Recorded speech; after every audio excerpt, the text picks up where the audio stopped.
enter. I have a large body. Hello. Hello. Hello, large body. Hello. Hello, medium Good morning. body. Pass me that. Pass me that. Wow, it's beautiful out. Welcome, everybody. This is episode 5. Women of Influence. Our guest name is Flora. Hi, everybody. She's a magician of sorts. And it will be revealed why soon. Welcome. Thank you for coming in and sitting between us plebs. Mm-hmm. Oh, thank you. That's sweet. Yeah, thanks for having me. Yeah. So we're going to start today's episode with something interesting. Here, hold this, Alex. Got it. We start each one differently. This is my divination deck. And so we're just going to draw a card. You're going to draw a card. Oh, my goodness. Okay? Yes. You're going to draw the card. So we're going to start this. You're the first guest to draw a card. Oh, I'm honored. Yes. This is my first ever podcast, so I'm so honored to be here. Thank you. Thank you. Every week feels like my first ever podcast. So. Yeah, it's true. No, it's really cool what you guys are doing. Okay. So I have to put my energy on it, though, now. Yes. Right? Yeah, so I'm gonna take it for a second. Smoke it out mentally. Because chances are if I just grab it, I'll pull a card that you typically pull. Mm-hmm. I find people with my cards, if they don't hold them enough or I don't smoke them out, they'll just draw the cards that I draw. Interesting. Yeah. So I gotta okay. All right. And let's say this card is the representation of the day. Feathers. Which is so interesting because when you were talking about passing the thing and that's what you do, like it's sort of symbolic, I was like, yeah, don't they hold a feather? Oh. When they speak truth. So we're on it. We're in it. Okay. We're in it. Okay, I'll do a quick little thing. This is about when you ask for guidance, spirit responds without fail. The universe has been sending you messages in reply to your questions, but you have blocked your ability to notice them. You may have been hoping for guidance for so long that you are focused on the asking rather than receiving a reply. Ask yourself this: are you really wanting an answer? If yes, then start. To become aware of the replies that come to you from spirit, keep vigilant, for the answers may come in different forms. An overheard conversation relevant to your question, as a song playing on the radio, in words spoken by a friend, or in other ways, including the sight of a beautiful feather falling in your path. Beautiful. It actually reminds me of something, if I may. Okay. There's one of the people that really influenced me, I think, is this writer. She was at the turn of the century in New York. She was a metaphysician, but she was very colloquial and just used regular examples to sort of describe the universal law that governs our realities. And one of her things that she says is never miss a trick, never miss those little things that come out of the universe as messages. So it's this card just said, keep your eyes open for those little things that go, oh, and when you follow your little hunches and you are receiving the messages that are given to you, you can, sort of unfold naturally and without any restriction, and your magical paths open. Mm-hmm. So yes, I will keep in mind, today when I was walking up here, there was a little crow. And, there's crows everywhere, but then every once in a while, the crows, they talk to you, right? They're like, hey, hey. And I'm like, oh, hey, hey. And he's just chilling on the ground. I was like, yep, okay. You're black, I'm white, let's do it. I just had that moment, Yeah. But I could appreciate him and, So that will lead me into a question then. Do you receive feathers daily? Oh, well, yeah. Everybody does. Okay. There's no difference between me or you or anybody else. Everybody's receiving them constantly. It's whether or not we're pinching the perception or not. And the way that we pinch the perception is the mind chatter, right? So some people and I'm no better myself. There's a constant mind chatter, and if there's constant mind chatter, trying to figure things out, trying to think things, or the subconscious sort of whispers that can happen from young adult, young children, when you have experiences. Little, it's kind of hard to really see sometimes at how you're influenced in your daily behaviors from this mind chatter. But when you quiet the mind chatter, however way that works for you, then you start to really get tuned in to, have you ever seen that movie? Untamed, I think. She's got like wild hair. It's a Disney movie.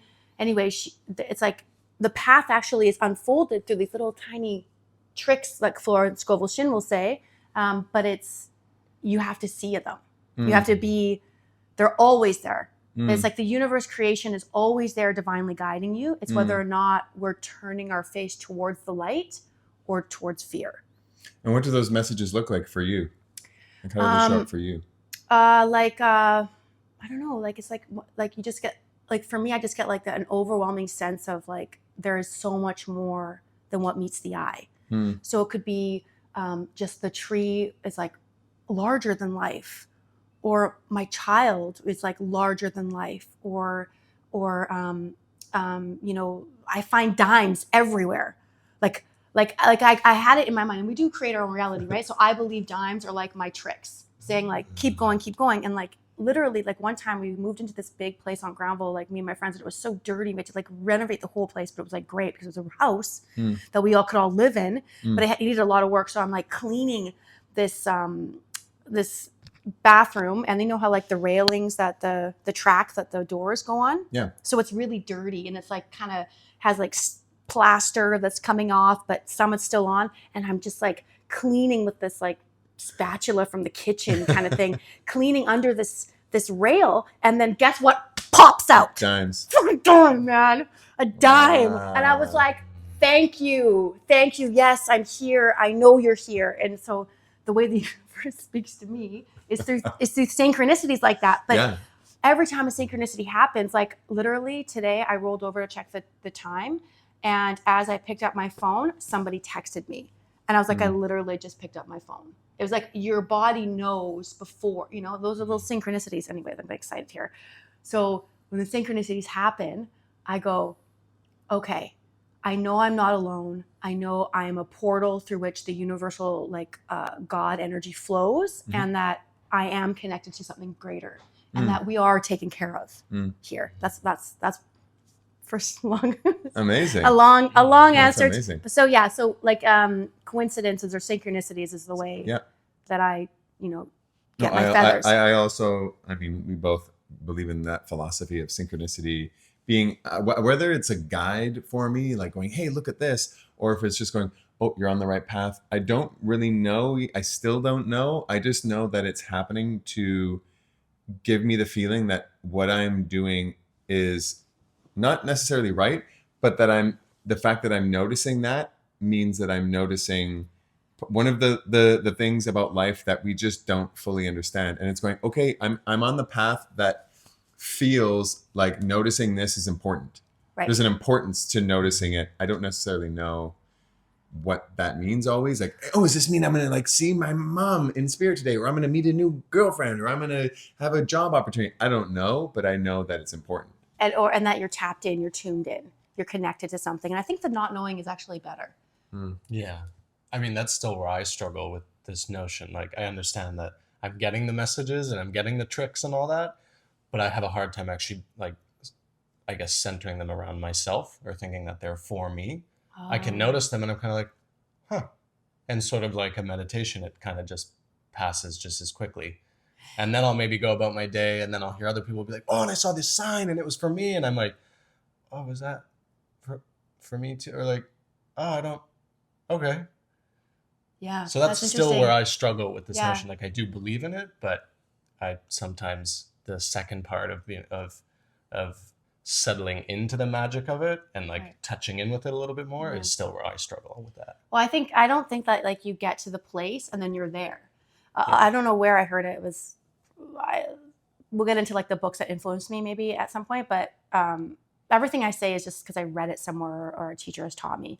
But what to speak to that, it's you don't graduate to oh, I'm in a higher sensual perception of that this physical world is just a veil, and now I know it's all energy and I'm all connected. You oscillate in and out of that because we are we're in these meat suits that seem so real, we seem and then I hear people say oh, that you're this old or you're that. And it's yeah, but you're actually not even here. You're coming in and out of existence every single moment. That's the fabric of the universe, right? So with that, I would say you have moments of awareness and then unawareness of the power. And so don't think that like you create a habit around it. Just like lucid dreams, right? You can be like, people are like, I don't have lucid dreams. And I tell them, just remind yourself like to pick up milk. Oh, make sure you pick up a lucid dream tonight. Make sure you have a lucid dream tonight. You just remind yourself gently. So for you, I would suggest, and not like I know anything, but what I would suggest is saying like, I am more in tune with the force that, the benevolent force that guides me. Oh, okay. I'm listening to the benevolent force that guides me. Okay. Benevolent. Benevolent. Yes. Benevolent. Yeah. So yeah, that's what I'd say. Yeah. I think knowing you don't know is like, that's the best place to be. And like you said, like when you're like, I don't know what it means, I'm going to make it a new girlfriend, I'm going to get a gig or whatever. It's like you actually, if you know, then you're creating a narrow path of existence for your expectation. But the unknowing allows yourself to be like, I don't know what my highest and greatest good is, but I know I'm moving towards it, whatever that looks like. Because our puny little brain might think, oh, my highest and greatest good is a devoted, dependable lover. And then you get it and you're like, well, maybe that's not my highest and greatest good. You know what I mean? Like, so you don't really, you don't have to act like out of specifics. You just have to act out of the modality. It's a spark time. Sorry. Did I get a fan? I'm like getting hot now. Yeah. Okay, just use the cards. There we go. This is spiritual. Card wave. So do you, let's jump on that idea. Do you believe that a part of you is God? If you believe that there is a benevolent force that's impacting you, but are you also that force? Yes. Or do you believe it's a separate entity that's guiding you as this conscious human thing? No. So this is where it's going to get serious. Okay. Okay. When I was 16 years old, my mom was a single mom and she was like running off her tail, trying to like raise 2 kids. And she landed this job at Hemlock Mountain. And this beautiful man, Joe, older man, had this beautiful wife who did flamenco dancing. She was so immaculate. Anyways, he had given her a book set. And I didn't know this, right? But I knew that they came from Joe, but I didn't know, right? And so he was like a mentor to my mom. And my mom was very young. And she never read these books. But like when I was 16, I saw them on the shelf and I started reading them. And they are the reason I am who I am. So they're called The Life and Teachings of the Masters of the Far East. You can get them at Banyan Books. And like, I try to give like copies to everybody I know, but one person I know has come across these books and has read them. And he still like doubts what's in them because for whatever reason, I don't doubt anything that's in them. And they talk about like how Buddha and Jesus and that they're all timeless entities and we are timeless entities. And the biggest fallacy is that God or something greater is outside of us. It's actually within us. And so it translates like Buddha and Jesus teachings as one teaching, like going about like these what are they called? Those things that people write on that are made of stone. Tablet. Yeah, these tablets. So these 7 researchers, they went to the Himalayas and they started living and breathing and learning from these masters who have these tablets and these pristine temples in mountains that never tarnish because they are full of white light God energy. Whoa. So anyway, in these books, this is what I've learned. Like I said, I know nothing, I am nothing, but this is what I've learned.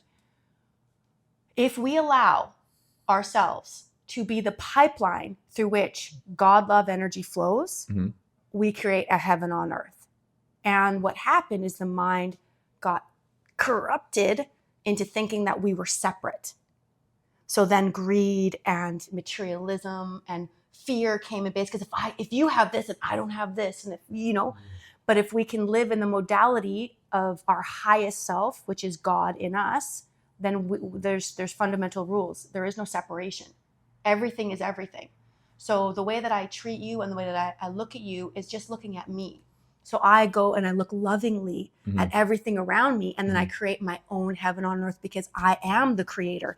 You can use the word God, but people associate like God with so many things. People don't know to that which it points. God is just pure, raw, aqueous, unlimited potential energy. And so do I believe I am pure, aqueous, unlimited energy? Yes.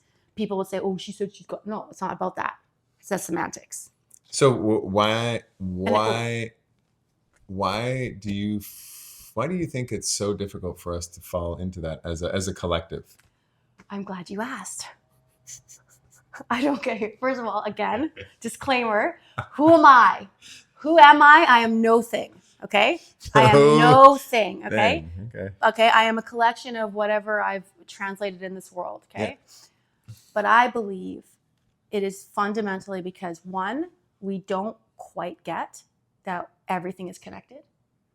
So we isolate ourselves. So how powerful can a drop of water be compared to the ocean? Dry up, get eaten, fall off, dissipate, become poisoned. So a little drop, one tiny little drop of poison will kill it. But if you can truly understand that you may look like a drop because I'm here and you appear to be there, right? But if I can say that the permeability of where I stop and you begin is an illusion. Like, I mean, the fact that you think you're there and I'm there, that's an illusion because there's actually permeability between us. Then this drop of water now becomes the ocean and becomes as powerful as the ocean. But you need to fully understand that there is no separation. But that's really hard for people because look at these scoundrels over there and look at they're doing this over there and this is, and I would never do that, you know, and that I get it. But those are shadows that are the manifestation of the beliefs that the collective have bought into. But those shadows and those beliefs are clearly a part of the way we're designed to operate. So maybe that is the challenge, is that if we were the God energy and just put here to be God energy, then we would all just be God energy. Yes. But if there is a way to be a shadow and to be greedy, that's clearly a part of this path, is to give that ultimate temptation to be that and then still choose this. Yes. But I really wonder, has there been a time in human history where we all just chose the other thing? Well, so these books would claim that the first civilization was like that, and then what happened, it was then they started like getting the idea of kings, right? And then they separated and then they became this thing. But like in these books, like they'll be like in villages and like Jesus will still be there with them, or Buddha or whatever, you know, like this. And then, you know, there's just literally endless white light, like the horizon is endless. And then bandits would come. So the bandits, right? They would come on these horses and they were going to like they're trying to get the tablets, right? You know, so they're going to take the village. And instead of what we might default into, which is no, this, that, right? Like, because we're very good reflectors. It's less easier. It's much harder to be conscious and transmute. It's very easy to reflect. But Jesus would say, you must take that velocity and hold true in your knowing that everything that's that's outside of love and light is an illusion. And once you really truly believe that, then that velocity that's coming towards you will flip onto itself and hurt itself. Have you ever heard the expression, if you wait by the creek long enough, the body of your enemy will surely float by? Oh my God. Yes, once. Okay, so my mom taught that to me, but it sounds really harsh. It sounds really harsh. It sounds old. It sounds really harsh. I mean, is that really bad? Is that it's not like it's like trendy right now? Okay. Who cares? But here's the thing. If I like, so for just I can only speak from my own anecdotal experiences, but like when people have like misused my being in some way or another, I didn't need to go out and make it right. I needed to hold true to who I was. And then the universe, like the way that velocity, because you only get what you put out. So if someone's coming at you with any hate or negativity, if you just hold true with where you are, trust me, the universe will take care of them in ways that you wouldn't even attempt because you're not that mean, right? Because it always has to balance, because what you give, you get, because ultimately you cannot, you are responsible for everything in your life. So like everything that you put out there, you get back. Simple as that. And if we're all connected and everything you put out there, you get back, then you can start to, resist the temptations. Sorry, am I preaching? I'm preaching. That's okay. I can't help it. You're the guest. I can't help it. I can't help it. We want you to talk. Oh, I got nothing. I'm just listening. Yeah. Oh, okay. Okay. Well, I have something I do want to ask. Okay. And also, if you have like clarification questions, like I might roll over something and say something so like nonchalantly, and you'd be like, "What the hell is she talking about?" Just ask me, and I'll elaborate. So, regardless of the terminology, I'll say awakened for a lack of a better word. Awakened being someone who is on the path of being more in tune with what it is to be a good human, a purposeful human, someone who contributes to themselves and to society. So it's like that's awakened. Okay. What does being an awakened being mean to you? Like what are some things that you do in your daily life or in your process that you believe keep you in that alignment and maybe draw others into that respectively? Okay, so that's a lot of questions in there. Yeah. So let me just start off by saying, like, I probably could be doing a lot more. Like, I probably should meditate more. And is my hair okay? Did I? Okay. It's fine. I just was hot. I probably should meditate more. Like, I have some friends that would probably like laughing if they watched. They're like, "Yeah, Flora, you need to meditate." You know, like, I probably should meditate more, which I will do. For me, like, meditation can come in any form though. So because someone said that to me once, that it can come in any form. So I feel like I do my meditating when I'm like cleaning the dishes or taking a shower, anytime I'm working with water. This one teacher said, I don't know I can't remember where the source is now, but like, if you take a shower and you just use that time to be completely mindful of your surroundings. So like in the shower, most people just like go through the motions of moving the water around them and stuff like that, but then they're just in their mind, the mind chatter. But if I can take a moment and be like, okay, here's this. I mean, water is the great transmuter of energy, right? So if I can take this water and I bless it as it's coming down, and I allow it to wash me anew, and I say I bless and I release all excess from my life, like everything that maybe I made choices that didn't quite serve my highest and greatest good. I'm gonna bless them with love, and I use my showers as a way to sort of do that. Or even when I'm washing the dishes, like, I do it lovingly, and I try to stay out of my mind. I just try to feel the water and the soap, and just treat every object like a cherished thing. Another thing I came across, another way to keep like grounded into this reality, is like the reality that is your highest modality. And I think this is like a feng shui tip, is treat everything in your environment as if it's a cherished lover.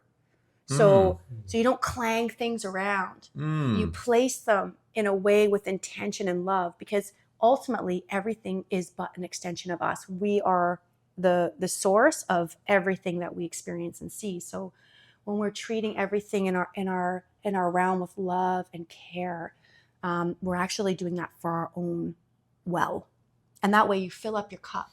And it doesn't need to be like, I got my nails done, I got my hair done. You know, you don't have to fill your cup that way. You fill your soul up. And then when you go about the world, you are overflowing. And you know how badly the world needs love? I currently do know. Can we like sing, like play that song as we're exiting? Hey, what the world needs now. Yeah, I wish I could sing it. Now. Who's it sung by? I don't know. Like, lots of people sung it, but it's just this one girl, like, she flutters her voice when she does it. And I'm just like, it's no different. 2026, 1969, in 1912, whatever it is, the same cycle keeps happening. The world needs love. So you got to fill your world with love, even if it's a pet. So do you, I mean, we can only really know objectively us now in our timeline, but do you believe that there is more or less love now than there's ever been? Like, no, there's way more now. Yeah. Oh yeah, the world is changing. Okay. Oh yeah, and by the way, if we do create our reality, what reality are you gonna let spell off your mouth? What spell are you creating with your friends and the people you talk to? That there is more love, or that it's all fucking shit and everybody's shit? What if we're the creators? Watch your words, my friends. Well, I mean, also watch media, because what Don't media watch media. you consume, that's what I mean. What media you consume is going to inform your opinions. So we have an imaging faculty that's the creator of our reality. So whether or not we're looking at something and saying, no, that's wrong, the fact that we're just looking at it is keeping it in creation. Simple as that. So people are like, no, you need to be informed. Yes, I get it. I get it. But what you entertain consciously or unconsciously. So like sometimes I went to a friend's house the other day and he has this the statue one of his kids made, but it's a statue of this man that's like this. And I was like, get the fuck out of your house. What the hell are you doing? What are you doing? You're going to subconsciously see that. And if I can go off on a tangent here, oh my God, we're running Let's out of time. go. Okay, No, so don't worry about it. I said to my daughter, I said, listen, there's this chalkboard here. Remember, we're going to see this every day if you write on it. Like, so what should we write on it? And I was going to, like, just checking her out. Like, where's my daughter at, right? Bless her soul. And what she drew, and you know, maybe I'll send you a picture later so you can flash it or whatever, is I didn't say one other word to her. I just said, remember, we're going to see it, right? So it's going to co-create our reality. And so she drew 2 houses because her papa and I live separately now, in love, but separately. We're not in love. It doesn't matter. I've said, whatever. 2 houses. And then she has this angel. And she goes, this is God's angel. And the angel has drawn force field over 2 houses, emanating white light. She's got the wand.